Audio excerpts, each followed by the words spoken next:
जय हिंद। GS study ये सिस्टम में आपका स्वागत है। दोस्तों आज हम पढ़ेंगे UP triple S C ANM महिला स्वास्थ्य कार्यकर्ता के लिए महत्वपूर्ण बहुविकल्पी प्रश्नों को।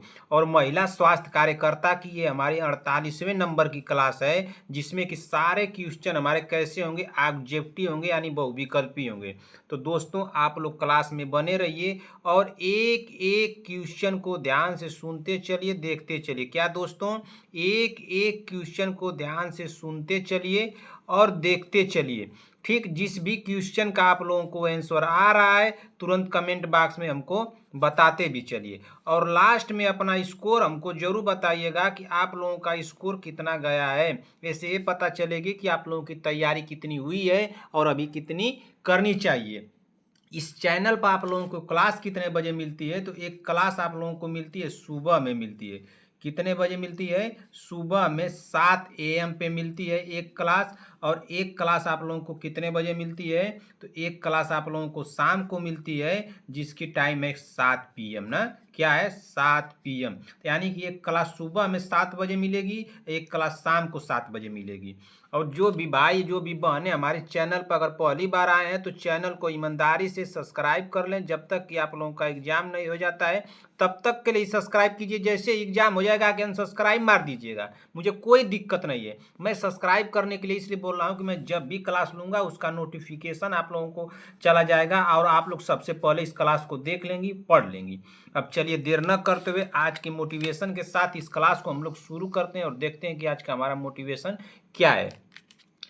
तो मोटिवेशन हमारा है कि सपना एक देखोगे मुश्किलें हजार आएंगी। क्या? सपना एक देखोगे मुश्किलें हजार आएंगी, लेकिन वो मंजर भी बड़ा खूबसूरत होगा जब कामयाबी शोर मचाएगी।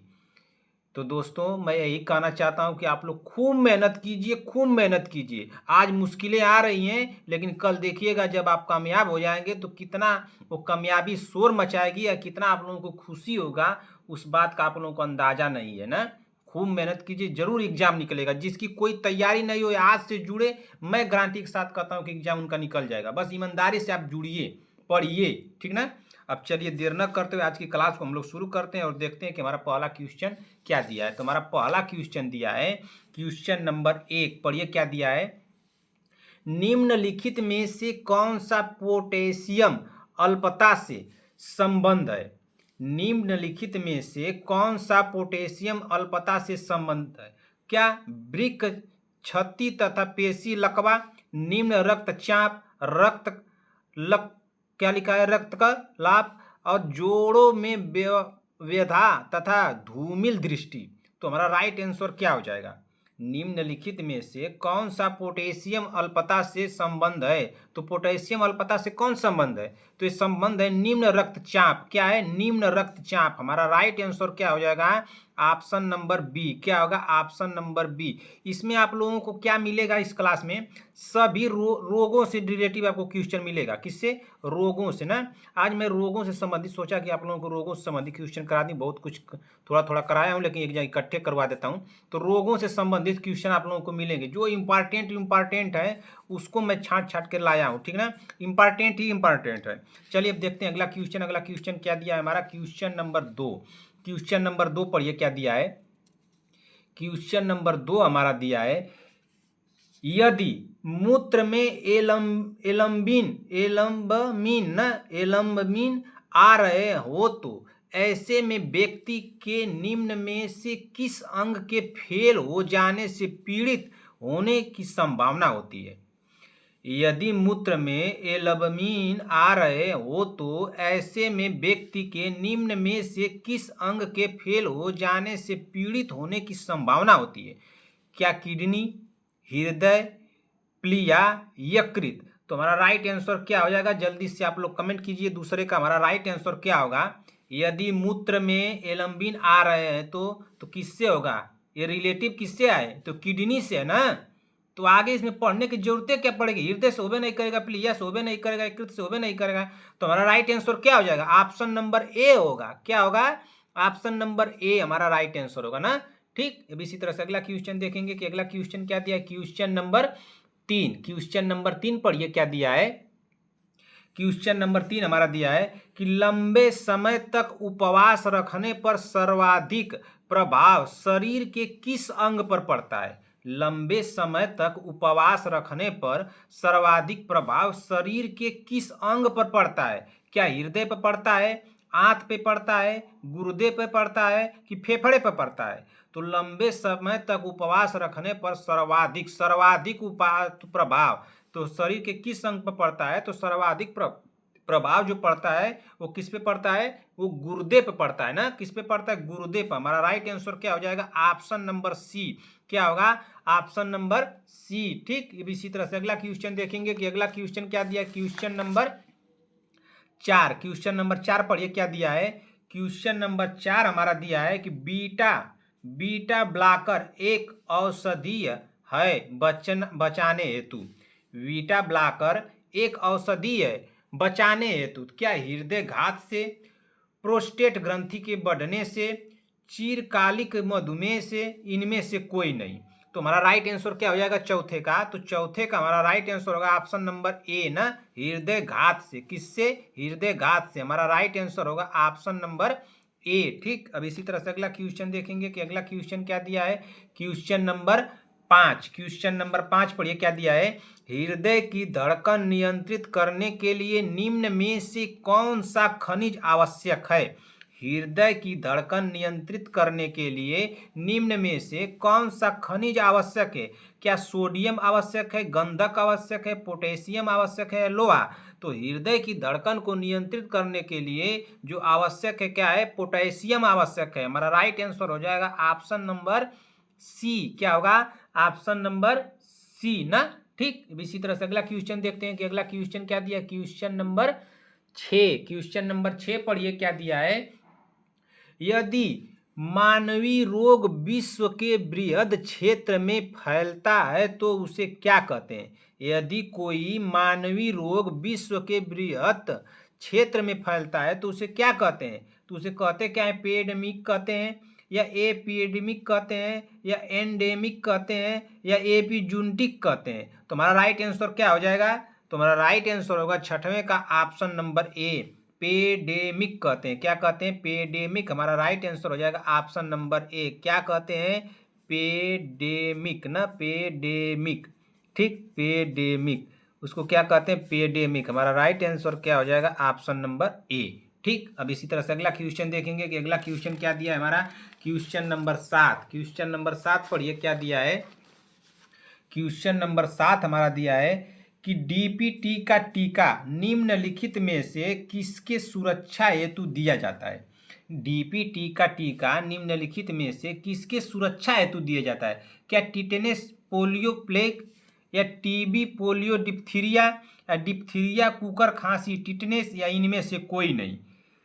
हमारा राइट आंसर 7वें का क्या होगा। देखिए, इनमें से कोई नहीं वाला तो हम काट दे रहे हैं। अब 3 ऑप्शन बच रहे हैं। तो डीपीटी का टीका किसके लिए दिया जाता है, बताइए जल्दी से। डीपीटी का टीका किसके लिए दिया जाता है। तो डीपीटी का टीका तो टिटनेस के लिए दिया जाता है ना, लेकिन पोलियो के लिए दिया जाता है। तो पोलियो के लिए तो नहीं दिया जाता है। ये भी नहीं होगा। तो बच क्या रहा है, हमारा ऑप्शन नंबर है यहाँ डिप्थीरिया तो हो ही जाएगा, लेकिन ये भी नहीं होगा। तो देखिए, डिप्थीरिया, कुकर खांसी और टिटनस। हमारा राइट आंसर होगा ऑप्शन नंबर सी। क्या होगा, ऑप्शन नंबर सी हमारा राइट आंसर हो जाएगा ना। ठीक, अब इसी तरह से अगला क्वेश्चन देखेंगे कि अगला क्वेश्चन क्या दिया है हमारा। क्वेश्चन नंबर 8 पढ़िए क्या दिया है। क्वेश्चन नंबर 8 हमारा दिया है, डीपीटी का टीका निम्न में से किसके काम नहीं आता। डीपीटी का टीका निम्न में से किसके काम नहीं आता, बता दो। वही क्वेश्चन थोड़ा सा घुमा के पूछा है। डिप्थीरिया के काम तो आता है, डिप्थीरिया के काम तो डीपीटी का टीका तो आता है, डिप्थीरिया का काम ना। पोलियो खातिर नहीं आता है। काली खांसी में भी आता है, टेटनस में भी आता है। तो किसके लिए नहीं आता है, तो नहीं हमारा ये पोलियो हो जाएगा। पोलियो के लिए नहीं आता, इसलिए हमारा राइट आंसर क्या हो जाएगा, ऑप्शन नंबर बी। नहीं पूछा है ना, नहीं ना। तो डीपीटी का टीका निम्न में से किसके काम नहीं आता है, तो पोलियो का काम नहीं आता है। तो इसलिए हमारा राइट आंसर हो जाएगा ऑप्शन नंबर बी। ठीक, अब इसी तरह से अगला क्वेश्चन देखेंगे कि अगला क्वेश्चन क्या दिया है हमारा। क्वेश्चन नंबर 9 पढ़िए क्या दिया है। क्वेश्चन नंबर 9 हमारा दिया है कि सिलिकासिस एक है। सिलिकासिस एक है तो क्या गुर्दा संबंधित बीमारी है, या यकृत संबंधित बीमारी है, या फेफड़े संबंधित बीमारी है, या अव्यवस्थित तंत्रिका है? तो सिलिकासिस जो है ये क्या है? तो सिलिकासिस जो है ये फेफड़े संबंधित बीमारी है ना, क्या है? फेफड़े संबंधित बीमारी है, इसलिए हमारा राइट आंसर हो जाएगा ऑप्शन नंबर सी। ठीक, अब इसी तरह से अगला क्वेश्चन देखेंगे कि अगला क्वेश्चन क्या दिया हमारा, क्वेश्चन नंबर 10। क्वेश्चन नंबर 10 पढ़िए क्या दिया है। किस तत्व की कमी से घेंघा रोग होता है? तो बहुत आसान है, किस तत्व की कमी से घेंघा रोग होता है? Phosphorus, nitrogen, calcium, iodine. तो कौन सा वो तत्व है जिसकी कमी से घेंघा रोग होता है? तो तत्व कौन सा है? तो हमारा राइट आंसर हो जाएगा 10वें का ऑप्शन नंबर डी। क्या होगा? Option number D. आयोडीन की कमी से कौन सा रोग होता है? तो घेंघा रोग होता है, इसलिए हमारा राइट आंसर हो जाएगा ऑप्शन नंबर डी। ठीक, अब इसी तरह से अगला क्वेश्चन देखेंगे कि अगला क्वेश्चन क्या दिया है हमारा, क्वेश्चन नंबर 11। क्वेश्चन नंबर 11 पढ़िए क्या दिया है।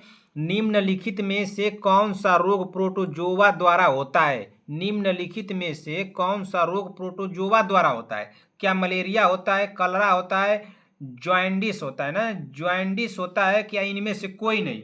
तो निम्नलिखित में से प्रोटोजोआ जो रोग होता है तो किस में होता है? तो हमारा राइट आंसर क्या हो जाएगा? ऑप्शन नंबर क्या होगा? ऑप्शन नंबर ए होगा ना, मलेरिया। क्या होगा? ऑप्शन नंबर ए होगा, मलेरिया। ठीक, अब इसी तरह से अगला क्वेश्चन देखेंगे कि अगला क्वेश्चन क्या दिया है हमारा, क्वेश्चन नंबर 12। क्वेश्चन नंबर 12 पढ़िए क्या दिया है। हाइड्रोफोबिया किसके द्वारा होता है? हाइड्रोफोबिया किसके द्वारा होता है? जल्दी से कमेंट कर दीजिए आप लोग, हाइड्रोफोबिया किसके द्वारा होता है? क्या जीवाणुओं द्वारा होता है, फफूंदी के द्वारा होता है, विषाणु के द्वारा होता है, प्रोटोजोआ के द्वारा होता है? तो हाइड्रोफोबिया जो होता है ये किसके द्वारा होता है? तो ये होता है विषाणु के द्वारा होता है ना। किसके द्वारा होता है? विषाणु के द्वारा। हमारा राइट आंसर हो जाएगा ऑप्शन नंबर सी। ठीक, अब इसी तरह से अगला क्वेश्चन देखेंगे, क्वेश्चन नंबर 13। क्वेश्चन नंबर 13 पढ़िए क्या दिया है। क्वेश्चन नंबर 13 हमारा दिया है, पढ़िए क्वेश्चन नंबर 13 को पढ़िए क्या दिया है। निम्न में से किस बीमारी के लिए ट्राइवेलेंट के स्थान पर वाइवेलेंट ORV भारत सरकार ने लिया? बताइए जल्दी से, किस पे लिया? हमारा राइट आंसर क्या हो जाएगा 13वें का? पूछा क्या है, निम्न में से किस बीमारी के लिए ट्राइवेलेंट ना, ट्राइवेलेंट के स्थान पर वाइवेलेंट ना ORV भारत सरकार ने लिया ना? तो कौन सा लिया? डिप्थीरिया नहीं, मलेरिया नहीं, टाइफाइड नहीं, पोलियो, हाँ यही होगा हमारा right answer option number D. क्या होगा? Option number D. ठीक, अब इसी तरह से अगला क्वेश्चन देखेंगे कि अगला क्वेश्चन क्या दिया है। Question number 14। क्वेश्चन नंबर 14 पढ़िए। पोलियो का वायरस शरीर में प्रवेश करता है। पोलियो का वायरस शरीर में प्रवेश करता है, क्या मच्छर काटने से प्रवेश करता है, दूषित भोजन तथा जल से, थूक से, कुत्ते के काटने से? तो कुत्ते काटने से होवे नहीं करेगा, थूक से होवे नहीं करेगा, तो मच्छर के काटने से होगा कि दूषित भोजन तथा जल से होगा? 14वें का हमारा राइट आंसर क्या हो जाएगा? मच्छर काटने से कैसे होगा भाई? हमारा राइट आंसर हो जाएगा ऑप्शन नंबर बी। क्या होगा? ऑप्शन नंबर बी हमारा राइट आंसर हो जाएगा। पोलियो का वायरस शरीर में प्रवेश करता है तो दूषित भोजन तथा जल से प्रवेश करता है, इसलिए हमारा राइट आंसर होगा ऑप्शन नंबर बी। ठीक, अब इसी तरह से अगला क्वेश्चन देखेंगे कि अगला क्वेश्चन क्या दिया है हमारा। Question number 15। क्वेश्चन नंबर 15 पढ़िए क्या दिया है। रक्त कैंसर ल्यूकेमिया ना, रक्त कैंसर ल्यूकेमिया बीमारी की रोकथाम के लिए प्रयोग किए जाने वाला रेडियो समस्थानिक है। रक्त कैंसर ल्यूकेमिया बीमारी की रोकथाम के लिए प्रयोग किए जाने वाला रेडियो समस्थानिक है। क्या आयोडीन 131, सोडियम 24, फास्फोरस 32, कोबाल्ट 60? तुम्हारा राइट आंसर क्या हो जाएगा? तुम्हारा राइट आंसर होगा ऑप्शन नंबर डी, कोबाल्ट 60 होगा ना। इसमें सोचने की बात, बहुत आसान तो था, कोबाल्ट 60। ठीक, अब इसी तरह से अगला क्वेश्चन देखेंगे कि अगला क्वेश्चन क्या दिया है। Question number 16। क्वेश्चन नंबर 16 पढ़िए क्या दिया है। क्वेश्चन नंबर 16 हमारा दिया है कि कोबाल्ट 60 आमतौर पर विकिरण चिकित्सा में प्रयुक्त होता है क्योंकि यह उत्सर्जित करता है। कोबाल्ट 60 जो है आमतौर पर विकिरण चिकित्सा में प्रयुक्त होता है क्योंकि यह उत्सर्जित करता है। तो क्या उत्सर्जित करता है? क्या अल्फा किरणें उत्सर्जित करता है कि बीटा किरणें, गामा किरणें, एक्स किरणें? तो तो कौन सी ये किरणें जो है उत्सर्जित करता है, तो 16वें का हमारा राइट आंसर हो जाएगा क्या, अल्फा किरणें होबे नहीं करेगा, एक्स किरणें होबे नहीं करेगा, बीटा किरणें नहीं, गामा किरणें होगा। क्या होगा, गामा किरणें। हमारा राइट आंसर हो जाएगा 16 का ऑप्शन नंबर सी। ठीक, अब इसी तरह से अगला क्वेश्चन देखेंगे कि अगला क्वेश्चन क्या दिया है। क्वेश्चन नंबर 17, क्वेश्चन नंबर 17 पढ़िए क्या दिया है। क्वेश्चन नंबर 17 हमारा दिया है कि हेपेटाइटिस रोग से मनुष्य शरीर का सीधा प्रभावित होने वाला अंग है। हेपेटाइटिस रोग से मनुष्य शरीर पर सीधा प्रभावित होने वाला अंग है, तो क्या यकृत है, जिसको लीवर बोलते हैं, फेफड़ा, हृदय, मस्तिष्क। तो हमारा राइट आंसर क्या हो जाएगा 17वें का, तो हमारा राइट आंसर होगा, तो यकृत न होगा। हमारा राइट आंसर क्या होगा, ऑप्शन नंबर ए होगा। हेपेटाइटिस रोग से मनुष्य शरीर का सीधा प्रभावित होने वाला अंग है, तो यकृत है, इसलिए हमारा राइट आंसर होगा ऑप्शन नंबर ए। ठीक, अब इसी तरह से अगला क्वेश्चन देखेंगे कि अगला क्वेश्चन क्या दिया है। क्वेश्चन नंबर 18, क्वेश्चन नंबर 18 पढ़िए क्या दिया है। निम्नलिखित में से कौन सा रोग एक वायरस द्वारा होता है। निम्नलिखित में से कौन सा रोग एक वायरस द्वारा होता है। क्या डिप्थीरिया, मलेरिया, हैजा या हेपेटाइटिस। तो हमारा राइट आंसर क्या हो जाएगा, निम्नलिखित में से कौन सा वो रोग है जो वायरस द्वारा होता है। तो कौन सा वो रोग है जो वायरस द्वारा होता है, तो हेपेटाइटिस होता है ना। क्या होता है, हेपेटाइटिस। हमारा राइट आंसर हो जाएगा ऑप्शन नंबर डी। ठीक, अब इसी तरह से अगला क्वेश्चन देखेंगे कि अगला क्वेश्चन क्या दिया है। क्वेश्चन नंबर 19, क्वेश्चन नंबर 19 पढ़िए क्या दिया है। निम्न में से कौन संक्रमित मच्छर के काटने से नहीं होता है। निम्न में से कौन संक्रमित मच्छर के काटने से नहीं होता है। क्या प्लेग नहीं होता है, पित्त ज्वार, मलेरिया, डेंगू। तो इस मच्छर को काटने से कौन सा नहीं होता है, तो 19वें का हमारा राइट आंसर हो जाएगा option number A, plague. Plague जो है मच्छर काटने से नहीं होता है, पित्त ज्वार भी हो जाएगा, मलेरिया भी हो जाएगा, डेंगू भी हो जाएगा। हमारा राइट आंसर होगा ऑप्शन नंबर ए होगा। ठीक, अब इसी तरह से अगला क्वेश्चन देखेंगे कि अगला क्वेश्चन क्या दिया है हमारा। क्वेश्चन नंबर 20, क्वेश्चन नंबर 20 पढ़िए क्या दिया है।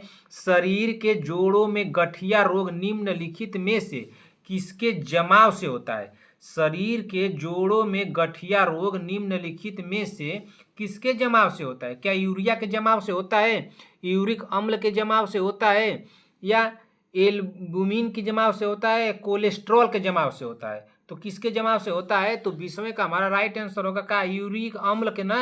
हमारा राइट आंसर होगा ऑप्शन नंबर बी। ठीक, अब इसी तरह से अगला क्वेश्चन देखेंगे कि अगला क्वेश्चन हमारा क्या दिया है। क्वेश्चन नंबर 21, क्वेश्चन नंबर 21 पढ़िए क्या दिया है। चलिए देखते हैं क्वेश्चन नंबर 21 क्या दिया है। निम्नलिखित में से कौन सा प्लाज्मोडियम परजीवी का वाहक है। निम्नलिखित में से कौन सा प्लाज्मोडियम परजीवी का वाहक है। क्या मच्छर है, मक्खी, जू, उपयुक्त सभी। तो हमारा राइट आंसर हो जाएगा 21वें का ऑप्शन नंबर क्या होगा, ऑप्शन नंबर ए, मच्छर होगा ना। क्या होगा, मच्छर होगा। हमारा राइट आंसर हो जाएगा ऑप्शन नंबर ए। ठीक, अब इसी तरह से अगला क्वेश्चन देखेंगे कि अगला क्वेश्चन क्या दिया है। क्वेश्चन नंबर 22, क्वेश्चन नंबर 22 पढ़िए क्या दिया है। क्वेश्चन नंबर 22 हमारा दिया है, पढ़िए क्वेश्चन नंबर 22 को थोड़ा पढ़िए क्या दिया है।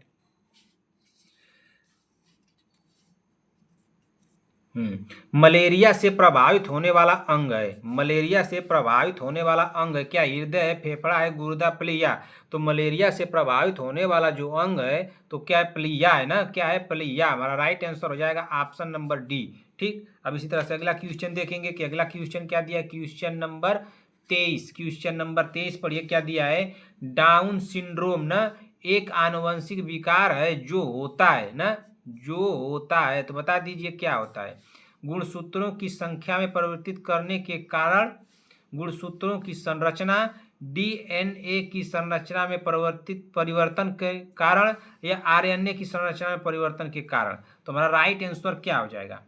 डाउन सिंड्रोम एक आनुवंशिक विकार है जो होता है गुणसूत्रों की संख्या के परिवर्तन के कारण, कि गुणसूत्रों की संरचना के कारण, कि डीएनए की संरचना में परिवर्तन के कारण, कि आरएनए की संरचना में परिवर्तन के कारण।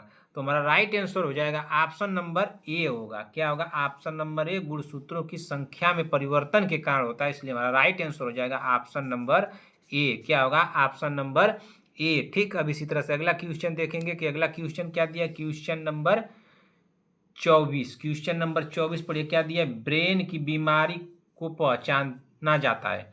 ब्रेन की बीमारी को पहचाना जाता है। क्या ईईजी, EEC EMG EKG। तो हमारा राइट आंसर क्या हो जाएगा? हमारा राइट आंसर क्या होगा बताइए जल्दी से। तो हमारा राइट आंसर हो जाएगा ऑप्शन नंबर ए होगा। क्या होगा? Option number A. इसको क्या कहते हैं हिंदी में थोड़ा बताइए तो। हिंदी में इसको क्या कहते हैं? ब्रेन की बीमारी को पहचाना जाता है तो EEG से पहचाना जाता है, लेकिन अगर इसको EEG को हिंदी में लिख, क्या नाम था इसका? इसका हिंदी में नाम है इलेक्ट्रो ना, इलेक्ट्रो ए फ्लोग्राफी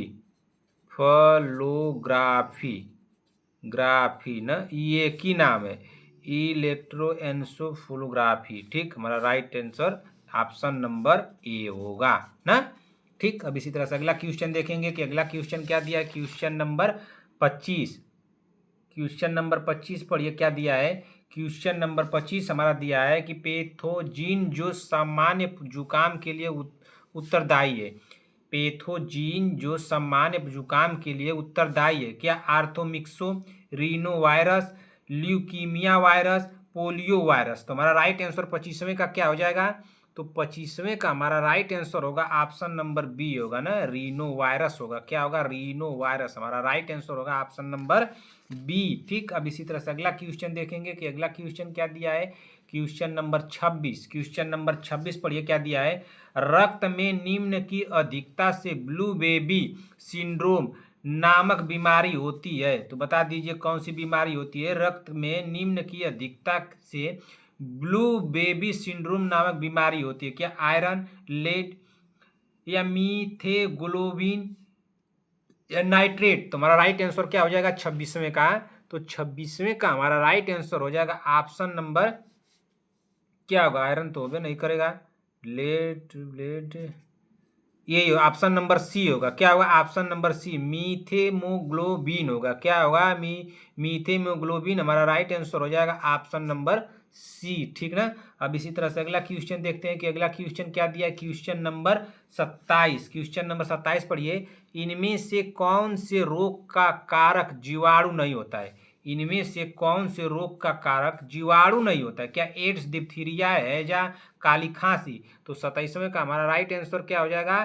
तो 27वें का राइट आंसर का ऑप्शन नंबर ए होगा, एड्स होगा। इनमें से कौन सा रोग कारक का जीवाणु नहीं है? जीवाणु नहीं है तो एड्स नहीं है ना। तो हमारा राइट आंसर हो जाएगा ऑप्शन नंबर ए। ठीक, अब इसी तरह से अगला क्वेश्चन देखेंगे कि अगला क्वेश्चन हमारा क्या दिया है। Question number 28। चलिए देखते हैं क्वेश्चन नंबर 28 पढ़िए क्या दिया है।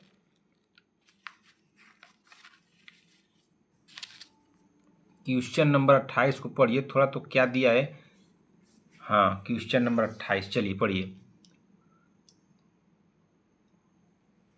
उन देशों में जहां लोगों का मुख्य खाद्यान्न पालिश किया हुआ चावल है, लोग पीड़ित हैं।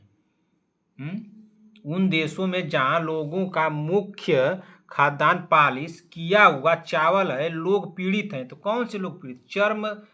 चर्मग्रास से, बेरी से, स्कर्वी से, आस्टोमोलेसिया से। तो किससे ग्रसित है? किससे ग्रसित है बताइए, पीड़ित किससे हैं? क्वेश्चन को एक बार और पढ़िए तो थोड़ा। उन देशों में जहां लोगों का मुख्य खाद्यान्न पालिश किया हुआ चावल है, लोग पीड़ित हैं। चर्मग्रास से, बेरी से, स्कर्वी से, आस्टोमोलेसिया से। तो किससे ग्रसित हैं? तो ये बेरी से ग्रसित हैं। किससे हैं? बेरी से। हमारा राइट आंसर हो जाएगा ऑप्शन नंबर बी। क्या होगा? Option number B. ठीक ना। अब इसी तरह से अगला क्वेश्चन देखेंगे कि अगला क्वेश्चन क्या दिया है। Question number 29। क्वेश्चन नंबर 29 थोड़ा पढ़िए क्या दिया है। बीमारी पता करने के यंत्र MRI का मतलब होता है। बीमारी पता करने के यंत्र MRI का मतलब होता है। क्या? चुंबकीय रेजोनेंस सूचकांक, चुंबकीय रिजोल्यूशन सूचना, चुंबकीय रेजोनेंस चित्रीकरण, उपरोक्त सभी। तो 29 नंबर का हमारा राइट आंसर क्या हो जाएगा? तो चुंबकीय रेजोनेंस ना चित्रीकरण हमारा राइट आंसर होगा ऑप्शन नंबर सी। ठीक, अब इसी तरह से अगला क्वेश्चन देखेंगे कि अगला क्वेश्चन क्या दिया। Question number 30। क्वेश्चन नंबर 30 पढ़िए क्या दिया है कि BMD परीक्षण किया जाता है पहचान करने के लिए। BMD परीक्षण किया जाता है पहचान करने के लिए। तो क्या डेंगू मलेरिया को, ऑस्टियोपोरोसिस को, एड्स को। तुम्हारा राइट आंसर क्या हो जाएगा? बीएमडी परीक्षण जो किया जाता है तो पहचान करने के लिए किया जाता है, तो किसका पहचान करने के लिए किया जाता है? क्या डेंगू को? नहीं। मलेरिया को? नहीं। एड्स को? नहीं। राइट आंसर होगा ऑप्शन नंबर सी, ऑस्टियोपोरोसिस को। ऑस्टियोपोरोसिस को हमारा राइट आंसर हो जाएगा ऑप्शन नंबर सी। ठीक, अब इसी तरह से अगला क्वेश्चन देखेंगे, क्वेश्चन नंबर 31।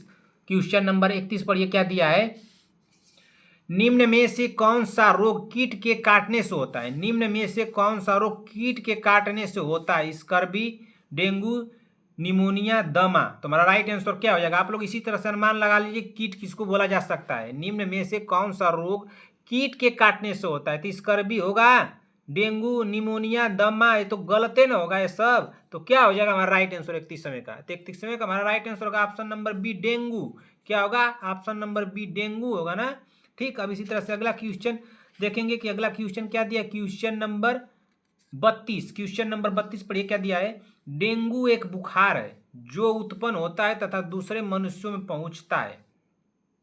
डेंगू एक बुखार है जो उत्पन्न होता है तथा दूसरे मनुष्यों में पहुंचता है। क्या वायरस और मादा एंडीज मच्छर द्वारा, बैक्टीरिया और मादा इक्यूलेक्स मच्छर द्वारा, फंगस और मादा एंडीज मच्छर द्वारा, प्रोटोजोआ और मादा एनोफिलीज मच्छर द्वारा। तो हमारा राइट आंसर क्या हो जाएगा 32वें का? तो 32वें का हमारा राइट आंसर होगा वायरस और मादा एंडीज मच्छर द्वारा। हमारा राइट आंसर होगा ऑप्शन नंबर ए। क्या होगा? ऑप्शन नंबर ए होगा। ठीक ना। अब इसी तरह से अगला क्वेश्चन देखेंगे कि अगला क्वेश्चन क्या दिया है। क्वेश्चन नंबर 33 ना। क्वेश्चन नंबर 33 कहाँ है? क्वेश्चन नंबर 33 तो नीचे ही अभी है। क्वेश्चन नंबर 33, इसके बाद देखते हैं कौन सा क्वेश्चन अभी बच रहा है। क्वेश्चन नंबर 33, चलिए पढ़िए। डेंगू बुखार में मानव शरीर में निम्नलिखित में से किसकी कमी हो जाती है? डेंगू बुखार में मानव शरीर में निम्नलिखित में से किसकी कमी हो जाती है? डेंगू बुखार में ना, तो डेंगू बुखार में किसकी? प्लेटलेट्स की कमी होती है, हीमोग्लोबिन की नहीं होती है, शर्करा की नहीं होती है, जल की नहीं होती है, प्लेटलेट्स की कमी हो जाती है डेंगू बुखार में। तो हमारा राइट आंसर क्या हो जाएगा? Option number A. इसमें क्या होता है? प्लेटलेट्स बहुत तेजी से डाउन होने लगता है ना। हमारा राइट आंसर क्या हो जाएगा 33वें का? Option number A. ठीक, अब इसी तरह से अगला क्वेश्चन देखेंगे कि अगला क्वेश्चन क्या दिया है। Question number 34। क्वेश्चन नंबर 34 पढ़िए क्या दिया है। चलिए देखते हैं क्वेश्चन नंबर 34। क्वेश्चन नंबर 34 पढ़िए क्या दिया है। हीमोफीलिया एक आनुवंशिक विकार है जो उत्पन्न करता है। हीमोफीलिया एक आनुवंशिक विकार है जो उत्पन्न करता है हीमोग्लोबिन स्तर में कमी, रूमेटी हृदय रोग, डब्ल्यूबीसी में कमी, रक्त का स्कंदन न होना। तो हमारा राइट आंसर क्या हो जाएगा 14वें का? तो ऑप्शन नंबर डी, रक्त का स्कंदन न होना। क्या होगा? रक्त का स्कंदन न होना। ठीक, अब इसी तरह से अगला क्वेश्चन देखेंगे कि अगला क्वेश्चन क्या दिया है। Question number 35। क्वेश्चन नंबर 35 पढ़िए क्या दिया है। एल्जाइमर रोग से मानव शरीर का कौन सा अंग प्रभावित होता है? बताइए जल्दी से। एल्जाइमर रोग द्वारा मानव शरीर का कौन सा रोग प्रभावित होता है? कौन सा शरीर का अंग प्रभावित होता है पूछ रहा है ना। क्या पूछ रहा है क्वेश्चन में? एल्जाइमर रोग में मानव शरीर का कौन सा अंग प्रभावित होता है? क्या कान प्रभावित होगा, मस्तिष्क, आंख, पेट? तो कौन सा अंग प्रभावित होगा एल्जाइमर में? एल्जाइमर में कौन सा अंग प्रभावित होगा? अरे भाई, आंख होबे नहीं करेगा, पेट होबे नहीं करेगा, मस्तिष्क होगा। हमारा राइट आंसर क्या होगा? ऑप्शन नंबर बी होगा ना। क्या होगा? Option number B. ठीक, अब इसी तरह से अगला क्वेश्चन देखेंगे कि अगला क्वेश्चन क्या दिया है। Question number 36। क्वेश्चन नंबर 36 पढ़िए क्या दिया है। बीएमडी की का परीक्षण का पूर्ण रूप क्या है? बीएमडी का परीक्षण का पूर्ण रूप क्या है? क्या बोन मेरो डेंसिटी है, या बोन मिनरल डेंसिटी है, या बोन मेरो डेफिशिएंटी है, या बोन मेरो डिफ्रेसिएशन है? तो हमारा राइट आंसर क्या हो जाएगा? जल्दी से कमेंट कर दीजिए। तो 36वें का हमारा राइट आंसर होगा ऑप्शन नंबर क्या होगा? बीएमडी परीक्षण का पूर्ण रूप क्या है? तो बीएमडी का परीक्षण का ऑप्शन नंबर बी होगा ना। क्या होगा? Option number B. 36वें का हमारा राइट आंसर क्या हो जाएगा? Option number B. ठीक, अब इसी तरह से अगला क्वेश्चन देखेंगे कि अगला क्वेश्चन क्या दिया। Question number 37। क्वेश्चन नंबर 37 थोड़ा पढ़िए क्या दिया है भैया। प्राणसी एनीमिया किसकी कमी से होता है? बताइए। प्राणसी एनीमिया किसकी कमी से होता है? क्या थायमिन की कमी से होता है, आयरन की कमी से होता है, विटामिन B12 की कमी से होता है, या फोलिक एसिड की कमी से होता है? तो हमारा राइट आंसर क्या हो जाएगा? हमारा राइट आंसर क्या हो जाएगा? प्राणसी एनीमिया किसकी कमी के कारण होता है? तो प्राणसी एनीमिया जो होता है वो होता है विटामिन B12 की कमी के कारण होता है। हमारा राइट आंसर हो जाएगा ऑप्शन नंबर सी ना। क्या होगा? Option number C. ठीक, अब इसी तरह से अगला क्वेश्चन देखेंगे कि अगला क्वेश्चन क्या दिया है हमारा। Question number 38। क्वेश्चन नंबर 38 पढ़िए क्या दिया है। क्षय रोग मुख्य रूप से किसके द्वारा फैलता है? क्षय रोग मुख्य रूप से किसके द्वारा फैलता है? क्या वेक्टर के द्वारा, ड्रॉपलेट्स के द्वारा, फोमिट्स के द्वारा, भोजन के द्वारा? तो क्षय रोग जो फैलता है वो किसके द्वारा फैलता है? तो हमारा 38वें का राइट आंसर होगा ऑप्शन नंबर बी, ड्रॉपलेट्स के द्वारा फैलता है ना। किसके द्वारा फैलता है? ड्रॉपलेट्स के द्वारा। हमारा राइट आंसर होगा ऑप्शन नंबर बी। ठीक ना, क्या होगा? Option number B. इतने क्वेश्चन में एक आ गया क्षय रोग। क्षय रोग बता दीजिए क्या किसको बोला जाता है? क्षय रोग तो आप लोग जानती है ना, क्षय रोग किसको बोलते हैं। चलिए देखते हैं अगला क्वेश्चन। अगला क्वेश्चन क्या दिया? Question number 39। क्वेश्चन नंबर 39 यानी कि 39 इसको बोलते हैं। तो चेचक किस कारण होता है? चेचक किस कारण होता है? क्या वायरस के कारण, जीवाणु के, परजीवी के, मच्छर के? तो चेचक जो होता है वो किसके कारण होता है? तो वायरस के कारण होता है ना, वायरस के कारण होता है। तो हमारा राइट आंसर क्या हो जाएगा? ऑप्शन नंबर ए होगा। क्या होगा? Option number A. ठीक, अब इसी तरह से अगला क्वेश्चन देखेंगे कि अगला क्वेश्चन क्या दिया है हमारा। क्वेश्चन नंबर 40 हो गया। कितना था क्वेश्चन नंबर पहले? क्वेश्चन नंबर पहले हम लोग कितना पढ़ रहे थे? 39 ना। क्वेश्चन नंबर 39 पढ़ लिए ना। अब क्वेश्चन नंबर 40 देख लेते हैं। क्वेश्चन नंबर 40 कितना है, क्या है? हानसेन रोग का दूसरा नाम क्या है? हानसेन रोग का दूसरा नाम क्या है? क्या मलेरिया है, हैजा है, क्षय रोग है, कुष्ठ रोग है? इसमें सारे क्वेश्चन आप लोगों को देखने में नए लग रहे होंगे ना। सारे क्वेश्चन जो हैं वो देखने में नए लग रहे हैं। सभी रोगों के बारे में मैं बता रहा हूँ आप लोगों को। तो हानसेन रोग का दूसरा नाम क्या है? तो ये मलेरिया है कि हैजा है कि क्षय रोग है या कुष्ठ रोग है? तो हमारा राइट आंसर हो जाएगा 40वें का ऑप्शन नंबर डी, कुष्ठ रोग। क्या नाम है? हानसेन नाम है ना, हानसेन, सॉरी हानसेन नाम है, एक कुष्ठ रोग का दूसरा नाम है। तो हमारा राइट आंसर हो जाएगा ऑप्शन नंबर डी। ठीक, अब इसी तरह से अगला क्वेश्चन देखेंगे कि अगला क्वेश्चन क्या दिया है। Question number 41। क्वेश्चन नंबर 41 पढ़िए, पढ़िए इसको। मनुष्य के नेत्र के स्वास्थ्य संचालन के लिए आवश्यक विटामिन है। मनुष्य के नेत्र के स्वास्थ्य संचालन के लिए आवश्यक विटामिन है। Vitamin A, vitamin B, vitamin C, vitamin K? हमारा राइट आंसर हो जाएगा ऑप्शन नंबर क्या होगा? ऑप्शन नंबर क्या होगा? विटामिन ए होगा। मनुष्य के नेत्र के पूछा है यहाँ पे ना, तो विटामिन ए ना होगा। आप हमारा राइट आंसर क्या होगा? Option number A. ठीक, अब इसी तरह से अगला क्वेश्चन देखेंगे कि अगला क्वेश्चन क्या दिया। Question number 42। क्वेश्चन नंबर 42 पढ़िए। प्लेग किससे फैलता है? प्लेग जो है वो किससे फैलता है? क्या जीवाणु से, प्रोटोजोआ से, विषाणु से, उपयुक्त सभी? तो प्लेग जो फैलता है वो किससे फैलता है? तो प्लेग तो जीवाणु से फैलता है ना। तो हमारा राइट आंसर क्या हो जाएगा? ऑप्शन नंबर ए ना होगा। ठीक, क्या होगा? ऑप्शन नंबर ए होगा ना। ठीक, इसी तरह से अगला क्वेश्चन देखेंगे कि अगला क्वेश्चन क्या दिया है। Question number 43। क्वेश्चन नंबर 43 थोड़ा पढ़िए क्या दिया है। शरीर में लोह मतलब कि आयरन, शरीर में आयरन की कमी से कौन सी बीमारी हो जाती है? तो बहुत आसान है। शरीर में आयरन की यानी लोहे की कमी हो जाने से कौन सी बीमारी हो जाती है? रिकेट्स होता है ना, कि एनीमिया, स्कर्वी, अधिक स्राव, तो होबे नहीं करेगा अधिक रक्तस्राव। स्कर्वी होगा कि एनीमिया होगा कि रिकेट्स होगा? तो बहुत आसान है, बता दीजिए आप लोग, जल्दी से कमेंट कर दीजिए। हमारा राइट आंसर हो जाएगा ऑप्शन नंबर बी, एनीमिया। क्या होगा? एनीमिया। ठीक ना, ये बहुत आसान क्वेश्चन था, ये कैसे हम बना दिए इतना आसान। ये तो सभी आप लोगों को आ रहा होगा। चलिए अगला क्वेश्चन देखते हैं कि अगला क्वेश्चन भी थोड़ा लग रहा है कि आसान है। खसरा मीजल्स की बीमारी होती है, वायरस से होती है, कवक से होती है, जीवाणु से होती है, माइक्रोप्लाज्मा से होती है? तो खसरा जो बीमारी होती है वो किससे होती है? तो खसरा जो बीमारी होती है 44वें का, खसरा जो बीमारी होती है वो किससे होती है? तो वायरस से होती है ना। हमारा राइट आंसर क्या हो जाएगा? ऑप्शन नंबर ए होगा। ठीक, अब इसी तरह से अगला क्वेश्चन देखेंगे कि अगला क्वेश्चन क्या दिया है। Question number 45। क्वेश्चन नंबर 45 थोड़ा पढ़िए क्या दिया है कि काली मौत जिसको ब्लैक डेथ कहते हैं किसे कहते हैं? काली मौत किसे कहते हैं या ब्लैक डेथ किसे कहते हैं? कैंसर को, प्लेग को, एड्स को, मलेरिया को। तो काली मौत जो है वो किसको कहते हैं? काली मौत किसको कहते हैं? बताइए जल्दी से। बहुत जगह पूछता है, बता दीजिए जल्दी से, कई एग्जामों में पूछ चुका है। तो हमारा राइट आंसर हो जाएगा 45वें का ऑप्शन नंबर बी, प्लेग को। किसको कहते हैं? प्लेग को कहते हैं, ठीक ना। अब इसी तरह से अगला क्वेश्चन देखेंगे कि अगला क्वेश्चन क्या दिया। Question number 46। क्वेश्चन नंबर 46 तो थोड़ा ये भी आसान लग रहा है क्या। केंद्रीय औषधि शोध संस्थान CDRI स्थित है। ये तो सभी लोग पढ़े होंगे, जरूर से जरूर पढ़े होंगे।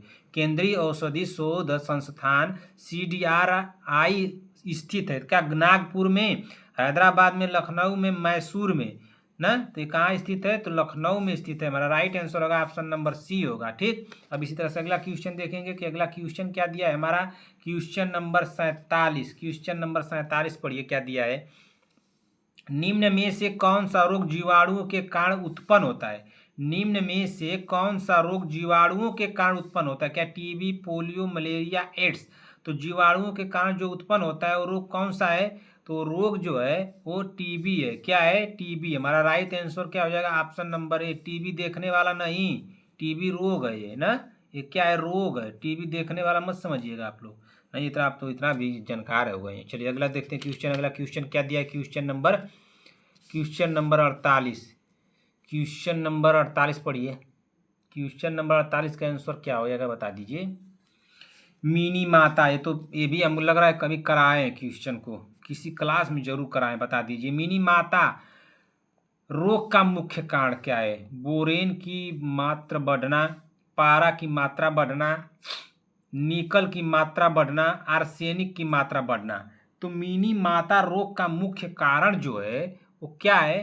तो पारा की मात्रा का बढ़ना है, इसलिए हमारा राइट आंसर होगा ऑप्शन नंबर बी ना।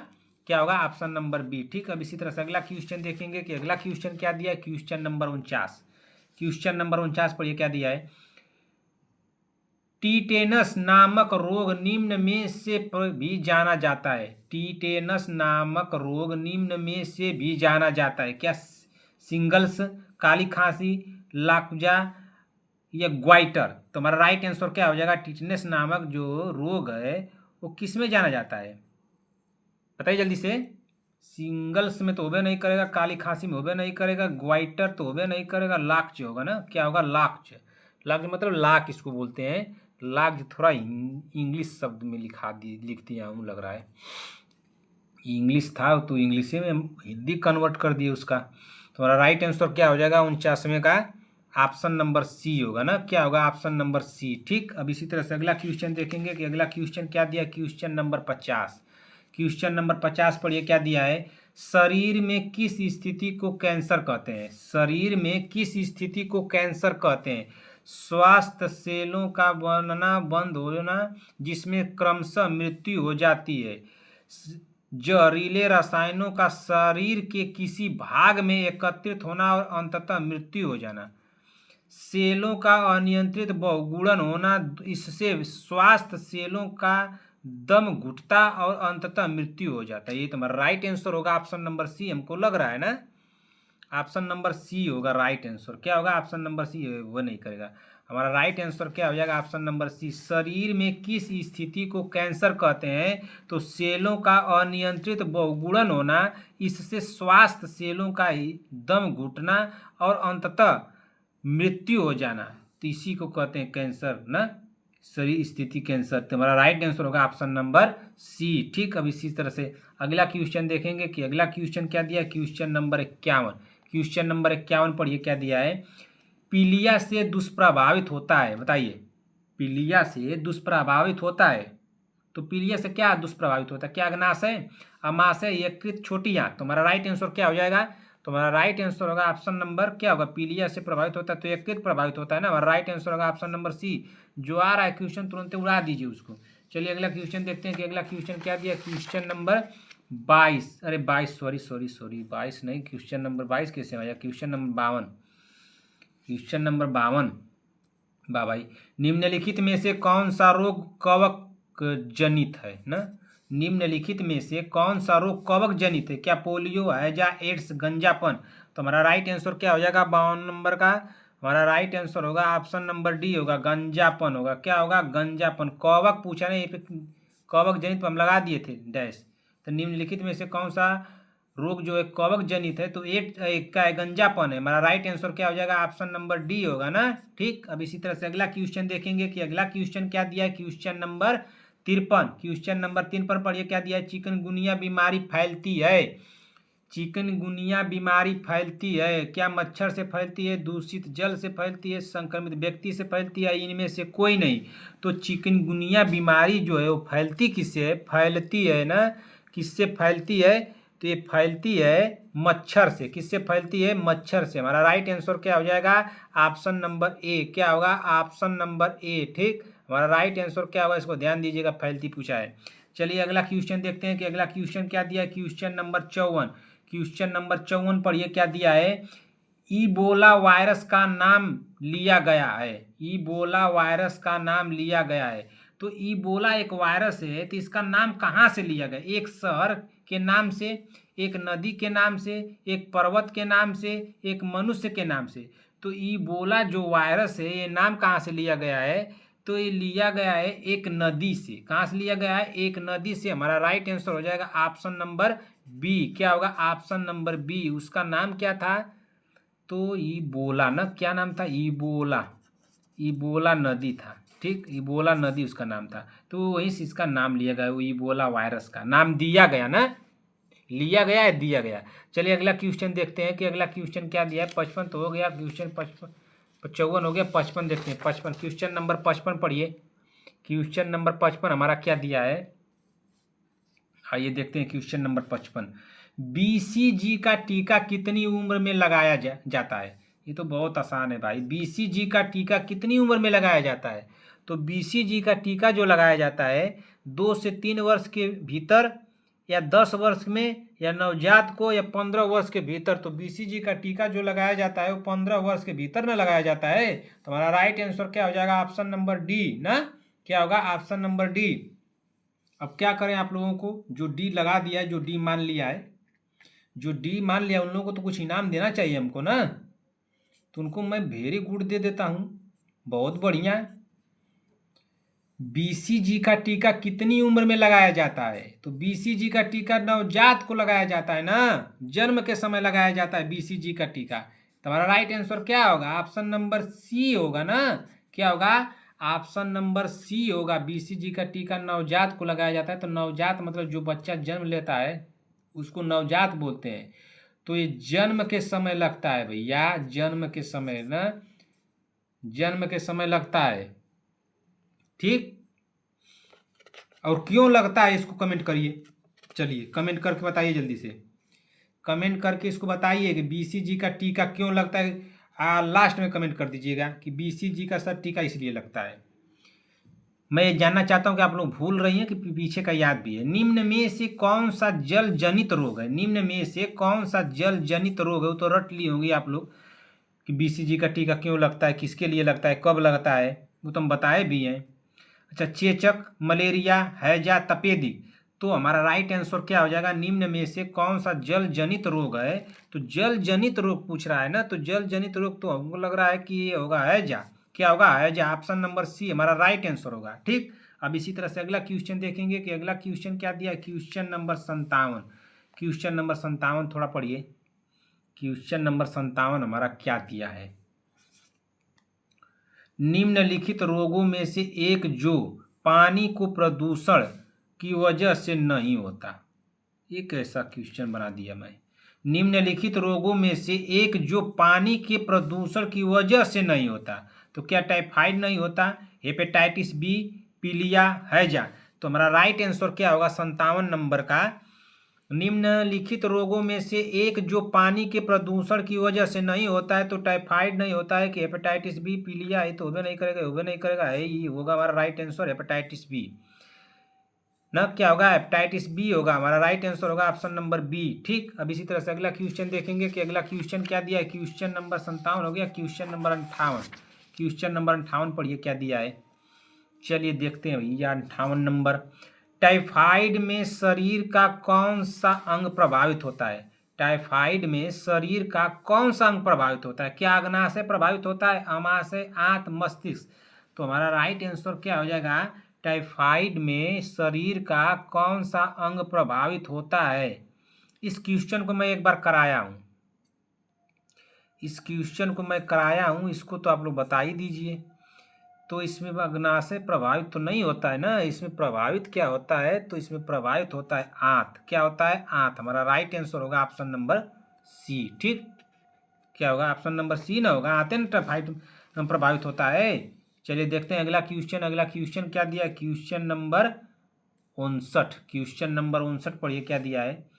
स्लीप एपनिया एक भयंकर निद्रोष है जिसमें लोग ना, स्लीप एपनिया एक भयंकर निद्रा दोष है,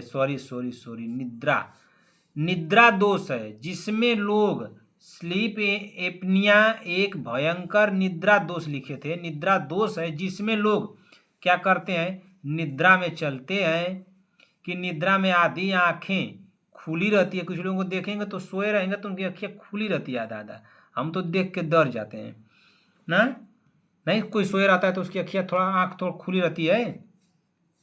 निद्रा में बार बार श्वास बाधित होना, इनमें से कोई नहीं। तो हमारा राइट आंसर क्या हो जाएगा? बता दीजिए आप लोग, क्या लगाएं इसमें राइट आंसर, बताइए जल्दी से। स्लीप एपनिया ना, स्लीप एपनिया एक भयंकर निद्रा दोष है जिसमें लोग निद्रा में चलते हैं, निद्रा में तो नहीं चलते हैं, निद्रा में आधी आंखें खुली रहती है।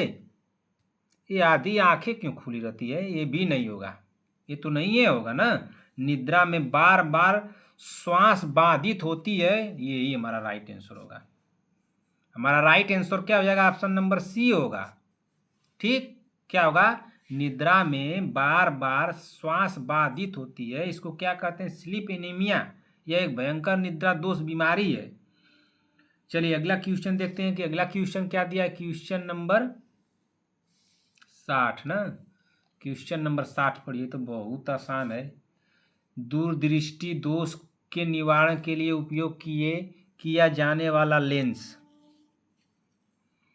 बताइए जल्दी से। हमारा राइट आंसर क्या हो जाएगा? दूरदृष्टि दोष के निवारण के लिए उपयोग किया जाने वाला लेंस तो क्या है? क्या उत्तल लेंस है, अवतल लेंस है, समतल लेंस है, सामान्य कांच है? तो हमारा राइट आंसर क्या होगा? हमारा राइट आंसर क्या हो जाएगा? ये तो मान लीजिए कि आप लोगों के सिलेबस से क्वेश्चन है, लेकिन ये तो 6-7 का एक तरह से क्वेश्चन है। देखा जाए तो 6-7 तो नहीं, लेकिन 10 का, क्लास 10 का ऐसा क्वेश्चन आता है ना। दूरदृष्टि दोष के निवारण के लिए उपयोग किया जाने वाला लेंस आप लोगों की बुक से है, ईयर से, आँख से ना, सिलेबस से, आँख से जो है, आँख का सिलेबस। तो इस तो 10 का पेपर में इस तरह से आता है। तो हमारा राइट आंसर क्या हो जाएगा? दूरदृष्टि दोष के निवारण के लिए उपयोग किया जाने वाला लेंस जो है वो क्या लेंस होता है? तो ये तो लेंस होता है, उत्तल लेंस होता है।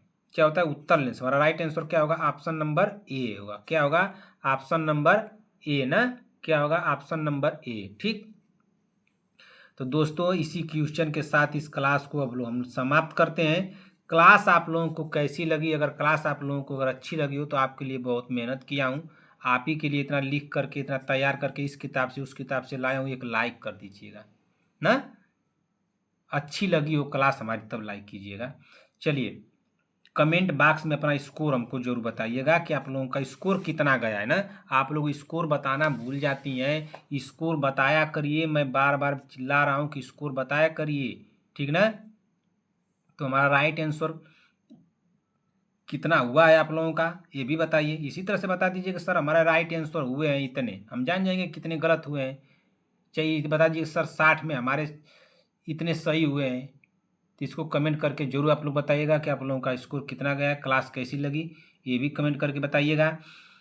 किसी भी क्वेश्चन में किसी भी बहन को कोई भी डाउट हो, कमेंट करके हमसे जरूर पूछिएगा। क्वेश्चन नंबर सिर्फ डाल दीजिएगा, सर क्वेश्चन नंबर ये हमको डाउट है, इसको बताइए सर, कैसे आप गलत बता दिए हैं। मैं तुरंत उसको बताने की पूरी कोशिश करूँगा, तुरंत नहीं बता पाया तो कमेंट बॉक्स में अगर नहीं बता पाया तो मैं उसको अगले क्लास में ज़रूर बताऊँगा। आप लोग इससे निश्चिंत रहिए। अगर क्वेश्चन में डाउट रहेगा, तब नहीं समझ में आया होगा, गलत हुआ होगा, तो हमसे पूछिएगा, मैं बताने की पूरी कोशिश करूँगा, आपको ज़रूर बताऊँगा। अपना स्कोर हमको ज़रूर बताइएगा। और आप लोगों का क्या इसमें छूट रहा है? कुछ छूट रहा है बताइए, कुछ बता दूँ आप लोगों को? नहीं, चलिए इसी के साथ क्लास को समाप्त करते हैं। क्लास कैसी लगी कमेंट बॉक्स में अपना प्यार देना मत भूलिएगा। मिलते हैं ऐसी ही क्लास के साथ, तब तक के लिए जय हिंद, जय भारत।